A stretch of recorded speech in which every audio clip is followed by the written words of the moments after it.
Bonjour et bienvenue. On plonge aujourd'hui dans le numéro de novembre 2025 du magazine Historia.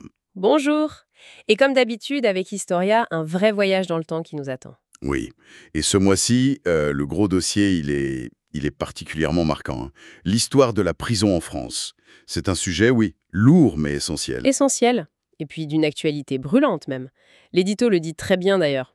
Mais bon, le magazine ne s'arrête pas là, heureusement. On va aussi parler du peintre David, de Camus au cinéma, et même de momies ou des cabarets parisiens. C'est ça. L'idée, c'est vraiment d'aller chercher les pépites, les infos clés, les anecdotes aussi. Alors, attaquons ce sacré morceau, l'histoire de la prison. L'édito d'Éric Pincas, tu l'as dit, il nous met direct dans le bain, avec des chiffres qui donnent froid dans le dos. Ah oui. La surpopulation carcérale record. On parle de presque 85 000 détenus pour à peine plus de 62 000 places. C'était à l'été 2025, hein. C'est énorme. Oui, des taux d'occupation qui grimpent à 200% parfois, hein. C'est C'est c'est critique. Et ça place la France vraiment pas bien en Europe sur ce sujet. L'édito parle aussi des tensions, des agressions contre le personnel, et puis de la réponse un peu sécuritaire, quoi, avec ces prisons très haute sécurité, surtout face au narcotrafic. L'évasion de Mohamed Amra, ça a marqué tout le monde, évidemment. bien sûr. Et au fond, la question que pose le dossier, c'est comment la prison, qui était juste un lieu où on attendait, comment elle est devenue la peine elle-même? Comment on est passé de l'arbitraire du roi à une peine fixée par la loi? C'est vraiment la grande bascule, ça. Avant la Révolution, enfin, avant le Code pénal de 1791, pour être précise, la prison, en général, c'était pas la peine, non. C'était l'endroit où on attendait le jugement, ou l'exécution d'une autre peine, genre le fouet, le bannissement. Il y avait plein de prisons différentes, seigneurielles, religieuses, royales. Mais l'idée, c'était pas on t'enferme pour te punir. J'imagine des endroits assez terribles, non? Et très inégaux, d'après ce que dit l'article. Il parle des pailleux et des pistoliers. Ça m'a vraiment interpellée. Ah oui, c'est une image très, très forte de cette inégalité sociale face à la prison. Les pailleux, c'était les pauvres, quoi. Ceux qui n'avaient rien, ils dormaient sur la paille, entassés, et ils dépendaient de la charité pour manger. Le fameux pain du roi, c'était pas grand-chose, et ça a été généralisé assez tard. Et les pistoliers, alors, c'était tout l'inverse. Exactement, ceux qui avaient de l'argent. Le nom vient de la pistole, une monnaie. Ils payaient le concierge, en fait, pour avoir une chambre à eux, des meubles, de la nourriture de l'extérieur. L'article donne cet exemple incroyable du duc de Lauzon qui se fait livrer des huîtres juste avant d'aller à la guillotine. Incroyable. Ça montre bien que l'argent achetait un minimum de confort et peut-être même une forme de dignité, quoi, même en prison. D'ailleurs, ce système à la pistole, il a continué bien après la Révolution, hein, pour les dettes ou les prisonniers politiques. Et il y avait aussi ces fameuses lettres de cachet, le symbole de l'arbitraire total, non? Absolument. C'était un ordre direct du roi, paf, en prison, sans jugement. Au début, c'était pour les affaires d'État. Mais après, ça a servi un peu à tout. Régler des conflits de famille, écarter des gens qui gênaient, c'est vraiment l'outil du pouvoir absolu, sans contrôle. Mais alors, comment on en est arrivé à la prison comme peine principale? J'imagine que les idées des Lumières ont joué un rôle. Ah oui, un rôle absolument crucial. Des penseurs comme Beccaria, avec son livre Des délits et des peines en 1764, ils commencent à critiquer tout ça. L'arbitraire, la torture. Ils défendent l'idée de peine proportionnée au crime, définie par la loi. L'idée que la peine doit être utile à la société, pas juste une vengeance. Et c'est la Révolution française qui met ça en pratique. Exactement. C'est le grand tournant. Le Code pénal de 1791, il supprime la plupart des châtiments corporels de l'Ancien Régime. Et il fait de l'emprisonnement, de la privation de liberté, la peine de référence. C'est une rupture énorme. On punit par le temps passé enfermé. Le Code prévoit différentes durées et différents régimes, les fers, la gêne, la détention simple. Et on essaie de rationaliser aussi, hein, de séparer les détenus. C'était l'idéal, oui. Séparer les prévenus, ceux qui attendent leur jugement, des condamnés. Séparer les hommes des femmes, les mineurs des adultes. Donc on a imaginé différents types de prisons. Mais bon, comme souvent, l'idéal, c'est un peu casser les dents sur la réalité. Le manque d'argent, j'imagine. Principalement, oui. Le manque de moyens a fait que, sur le terrain, ces séparations, elles n'ont pas toujours pu être faites. Et puis, Napoléon arrive. Il renforce le système, c'est ça? Oui, le Code pénal de 1810, il durcit les peines.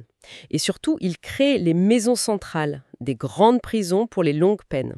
souvent installés dans d'anciens monastères ou abbayes confisquées, comme Clairvaux ou Fontevraud. Et là, le modèle, c'est un peu les workhouses anglais ou hollandais. Le travail forcé fait partie de la peine. C'est censé redresser le condamné. Le 19e siècle, c'est aussi là qu'on débat beaucoup de l'isolement cellulaire, non? L'idée d'enfermer les gens tout seuls pour qu'ils méditent sur leurs fautes. C'est ça, le grand débat. Modèle pennsylvanien, isolement total jour et nuit, pour que le détenu réfléchisse, s'amende dans la solitude, ou modèle auburnien, isolement la nuit, mais travail en commun, en silence le jour. La France a beaucoup hésité. Elle a même voté une loi en 1875 pour imposer l'isolement individuel, mais en pratique... Trop cher, trop compliqué. Exactement. Très cher à construire, et puis difficile à appliquer avec la surpopulation qui était déjà un problème. Et le personnel alors? Comment on passe du vieux geôlier un peu louche au surveillant en uniforme? C'est une évolution très lente vers la professionnalisation. Sous l'Ancien Régime, on avait des geôliers, des porte-clés, sans formation, souvent mal vus. Au XIXe siècle, on essaye de structurer tout ça. On recrute chez les anciens militaires, on crée une hiérarchie, un uniforme, plus tard des écoles de formation. En 1919, le terme officiel devient surveillant et non plus gardien. Mais l'article le dit bien, ça reste perçu comme un métier très dur, ingrat, un peu cantonné à l'exécution. Après la Seconde Guerre mondiale, il y a quand même une volonté de changer les choses. L'article parle de la réforme Amor de 1945. Oui, une réforme importante, inspirée par un courant qu'on appelle la défense sociale nouvelle. L'idée forte, c'est de moins se focaliser sur la punition pure et dure et plus sur le traitement, la compréhension des causes du crime et surtout la réinsertion. On veut amender le condamné, l'aider à changer, plus que simplement le punir. Mais là encore, l'application, ça a coincé. Disons qu'elle a été très limitée. La France sortait de la guerre, il n'y avait pas les moyens. Mais des idées importantes ont quand même survécu et ont été développées plus tard, en 1958 notamment. Je pense à la création du juge d'application des peines, celui qui suit le condamné après sa condamnation, ou aux mesures alternatives comme la probation, le sursis avec mise à l'épreuve. Les années 70, ça a été chaud aussi dans les prisons, non? Il y a eu de grosses révoltes. Ah oui, des mutineries très importantes en 1971 et surtout en 1974. Ça a vraiment secoué le système. Et ça a mené à quelques réformes, un certain assouplissement du régime de détention. On a supprimé certaines règles disciplinaires très dures, on a autorisé la radio en cellule. C'est aussi en 1975 que Michel Foucault publie son livre majeur, Surveiller et punir, qui analyse toute cette histoire de l'enfermement. Et puis, bien sûr, 1981, moment historique, l'abolition de la peine de mort. Oui, porté par Robert Badinter, alors garde des Sceaux, et mécaniquement, ça fait de la prison la peine maximale en France. Badinter a aussi fait supprimer les fameux QHS, les quartiers de haute sécurité, qui étaient très critiqués. Il a essayé d'améliorer les conditions de vie en détention. Mais bon, le problème de fond, la surpopulation, il est toujours là, malgré les plans de construction de prisons qui se sont succédés. Ce dossier, il montre vraiment une histoire complexe, faite d'élan humaniste, mais aussi de durcissement sécuritaire. Et toujours ce décalage entre les beaux principes et la dure réalité du terrain. C'est exactement ça. La prison, finalement, c'est un peu le miroir des angoisses d'une société, de ses peurs, de sa vision de la justice. Et le défi d'humaniser ces lieux, il reste entier. Les problèmes actuels de surpopulation, de violence que l'édito souligne, il le montre bien. Une histoire vraiment dense, qui donne à réfléchir. Mais Historia, ce mois-ci, c'est pas seulement ça. Le magazine nous emmène aussi voir un géo de la peinture, Jacques-Louis David. C'est le bicentenaire de sa mort et l'article se penche sur sa période révolutionnaire. Oui, et c'est une période absolument fascinante. Parce que David, il n'est pas juste le peintre qui immortalise les grands moments, comme le serment du jeu de paume, même s'il n'a pas fini, ou la mort de Marat. Non, David, c'est un acteur politique à part entière. Ah oui, à ce point. Et comment? Il est élu député à la Convention, il vote la mort de Louis XVI, il est très proche de Robespierre, il organise les grandes fêtes révolutionnaires pour modeler l'esprit public en quelque sorte. Mais ça va plus loin. Il siège au terrible comité de sûreté générale.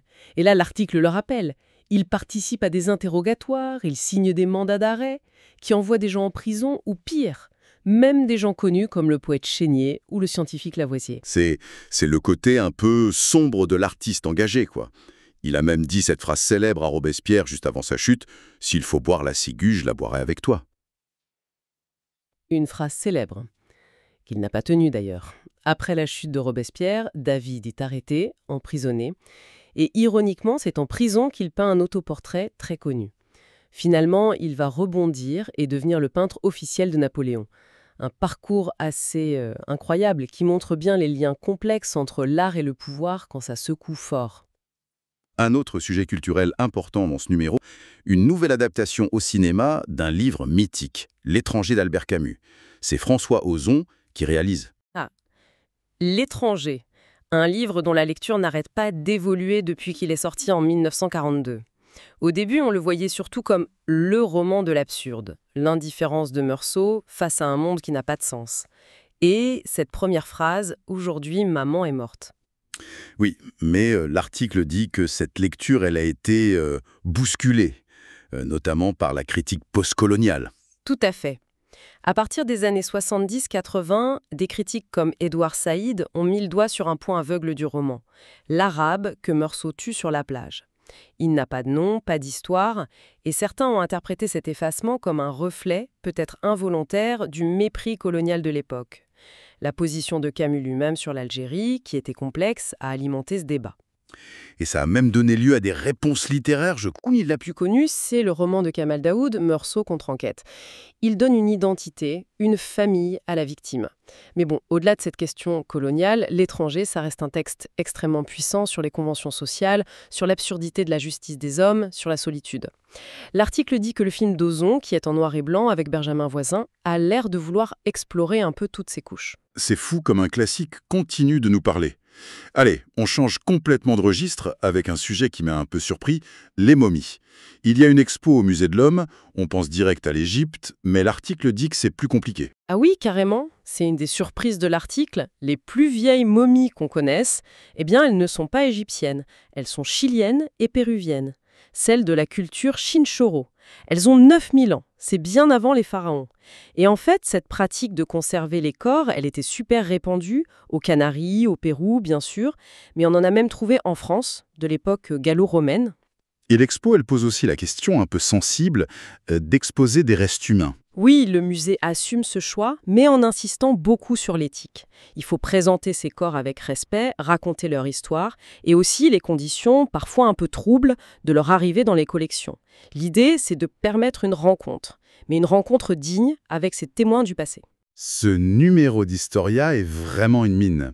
On aurait pu parler aussi de l'expo sur Colette à la BNF, ou de l'article génial sur les cabarets de Montmartre à la Belle Époque. Ah, les cabarets. Le Chat Noir, qui a inventé le cabaret artistique, son théâtre d'ombre. Le Lapin d'Agile, qui existe toujours. Le Moulin Rouge, Aristide Bruand. Toute une époque bouillonnante, créative, un peu irrévérencieuse aussi. L'article explore même les origines du French Cancan, qui était vu comme une danse hyper subversive.